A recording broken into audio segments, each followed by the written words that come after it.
para uma correção dos exercícios. Geografia, questão 1. Há 10 anos, no dia 30 de novembro, criei o acrônimo BRIC para descrever a provável expansão vigorosa das economias do Brasil, Rússia, Índia e China.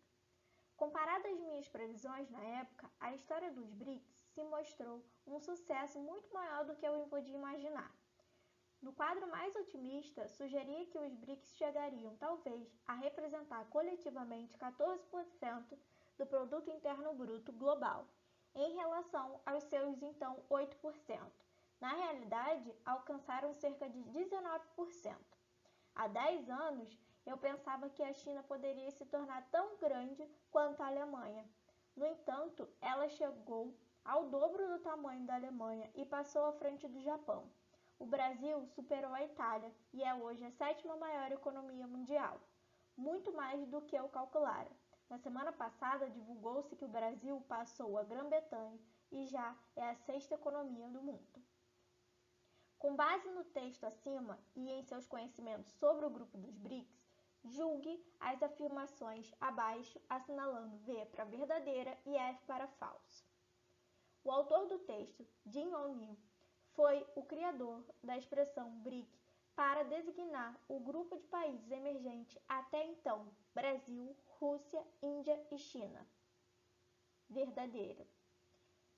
Pode-se afirmar que a participação acima do esperado dos BRICS do PIB global se deveu às sucessivas crises nos países desenvolvidos na década de 2000, associadas ao crescimento econômico dos países emergentes.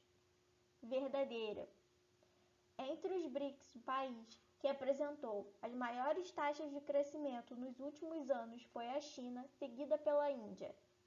Verdadeira. Quando o acrônimo BRIC foi criado, não se imaginava que ele pudesse se transformar em um agrupamento internacional formado por mais novos países desenvolvidos do mundo. Falso. Inicialmente, criado apenas como um termo econômico, os BRICS passaram a se tornar um organismo internacional a partir de 2006. Entretanto, ao contrário do que a alternativa afirma, essas nações emergentes elas não podem ser consideradas ainda como países desenvolvidos. No trecho, há 10 anos eu pensava que a China poderia se tornar tão grande quanto a Alemanha. Fica evidente que o autor não previa que a China se tornaria a economia com o maior PIB do mundo, o que ocorreu em 2010. Falso. A China não se tornou a economia com o maior PIB do mundo, pois ainda se encontra muito atrás dos Estados Unidos. Certo? Questão 2. O Índice do Desenvolvimento Humano, criado pela ONU, avalia com mais precisão as condições humanas e sociais de um país. Assinale a alternativa que apresente os indicadores utilizados na determinação do IDH. Consumo de calorias, taxa de analfabetismo, número de médicos por 1.000 habitantes, renda per capita, escolaridade, taxa de alfabetização entre adultos e expectativa de vida ao nascer, taxa de fecundidade, PIB por habitante, população empregada no setor primário, taxa de mortalidade infantil, valor do salário mínimo e taxa de natalidade. A resposta é a letra B, renda per capita, escolaridade, taxa de alfabetização entre adultos e expectativa de vida ao nascer. Os países fundadores do Mercado Comum do Sul são Argentina, Brasil, Chile, Paraguai, Brasil, Venezuela, Paraguai e Argentina, Paraguai, Uruguai, Equador e Colômbia, Argentina, Brasil, Uruguai, Paraguai, Brasil, Colômbia, Argentina e Uruguai. Letra D, Argentina, Brasil, Uruguai e Paraguai. Com base no texto e nos seus conhecimentos sobre o Mercosul, analise as sentenças abaixo. Atualmente, o Mercosul é formado por 4 países membros: Argentina, Brasil, Uruguai e Venezuela. Falso.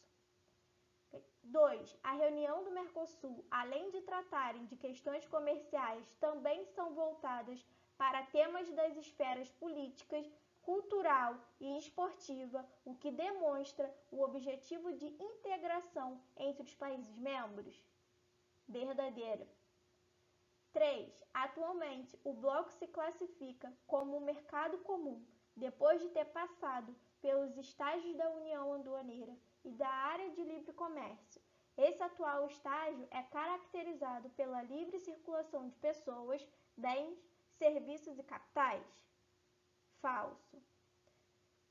Esse bloco econômico foi criado com a assinatura do Tratado de Assunção em 1991 por Argentina, Brasil, Paraguai e Uruguai. Com isso, objetivavam a integração dos 4 Estados-membros por meio do estabelecimento de uma tarifa externa comum? Verdadeiro. Então, estão corretas apenas as alternativas 2 e 4. Letra C. A globalização faz parte do processo de expansão do capitalismo, que atinge as diversas esferas da sociedade, em escala planetária. Sobre a globalização, é correto afirmar que se trata de um processo o qual, embora apresente a tendência da homogeneização do espaço mundial, é seletivo e excludente. Embora apresente tendência à fragmentação do espaço mundial, tem reduzido as desigualdades socioeconômicas, eleva a produção da riqueza e conduz à distribuição equitativa de renda entre os países do mundo, reduz a competitividade entre os países e ameniza os conflitos nacionalistas? Letra A. Embora apresente tendência à homogeneização do espaço mundial, é seletivo e excludente. O processo de globalização não traz os mesmos benefícios para todos e, por isso, ela é seletiva. Apesar da abertura de fronteiras e de circulação de bens de consumo e culturais, o fato é que as periferias do mundo continuam excluídas do processo e, assim, a globalização é excludente. Segundo a hierarquia urbana, as cidades mais importantes de um país, que comandam a rede urbana nacional, estabelecendo áreas de influência, corresponde às centros regionais, cidades dormitórios, metrópoles nacionais, capitais regionais, metrópoles regionais. Letra C, metrópoles nacionais. Graças ao seu nível de importância, as metrópoles nacionais elas exercem influência sobre boa parte do território nacional, visto que elas possuem uma complexa estrutura de serviços, equipamentos urbanos, universidades e instituições. 2. É o processo em que as indústrias estão concentradas em uma metrópole ou área metropolitana, migram para as zonas com menores índices de adensamentos urbanos e problemas a eles relacionados. Essa fuga de empresas propicia o crescimento de metrópoles regionais e principalmente das chamadas cidades médias. Com isso, ocorre igual a migração de mão de obra para essas regiões, resultando na queda do crescimento das grandes cidades no país. O fenômeno acima descrito é chamado de migração cidade-campo, conurbação, distribuição acumulativa, desmetropolização, terceirização da produção industrial. Letra D, desmetropolização. O processo característico da fuga de indústrias e da descentralização das atividades produtivas em um território, resultando no crescimento das médias cidades, é chamado de desmetropolização, que representa uma inversão da ocorrência da metropolização. 3. Sobre as ilhas de calor, considere as afirmativas a seguir. As ilhas de calor são resultado das modificações dos parâmetros da superfície e da atmosfera pela urbanização e correspondem a uma área onde a temperatura da superfície é mais elevada que as áreas circunvizinhas? Verdadeiro. As ilhas de calor concentram-se em áreas onde existe atividade vulcânica no interior dos oceanos, que concentram o calor advindo do magma que atinge a superfície e também são denominadas de hotspots? Falso. O fenômeno das ilhas de calor ocorre em áreas urbanizadas devido à concentração de concreto, asfalto, veículos, pessoas, indústrias que absorvem e armazenam grande quantidade de radiação solar? Verdadeira. Nas cidades brasileiras não ocorre o fenômeno das ilhas de calor, pois o Brasil encontra-se assentado sobre o interior de uma placa tectônica que não desenvolve atividade vulcânica? Falso. Estão corretas apenas as afirmativas 1 e 3. Letra A. A inversão térmica é um fenômeno recorrente no inverno e em cidades com altos índices de poluição atmosférica pode causar sérios problemas de saúde aos seus habitantes. Sobre a inversão térmica e suas consequências, assinale a alternativa correta.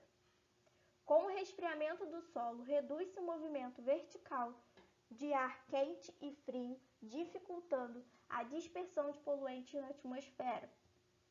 Com o resfriamento do ambiente, há um aumento de queima de combustíveis fósseis, aumentando a poluição, o que é especialmente nocivo em cidades que já apresentam alto índice de poluição do ar. Com a inversão da temperatura, diminui a evaporação da água e, por isso, aumenta a concentração de poluente no ar. Com o resfriamento do solo, o processo de convecção é acentuado, concentrando os poluentes na camada mais baixa da atmosfera.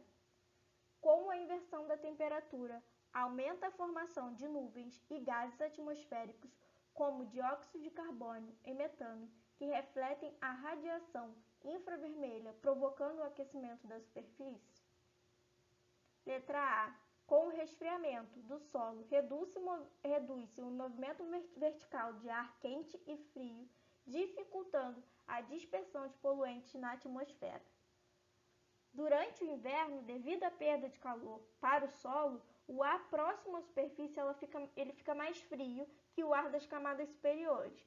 Como consequência, não ocorre a dispersão de poluentes para a atmosfera, o que provoca o agravamento das doenças respiratórias. E é isso, meu povo. Dúvidas, escrevam nos comentários e até o próximo vídeo.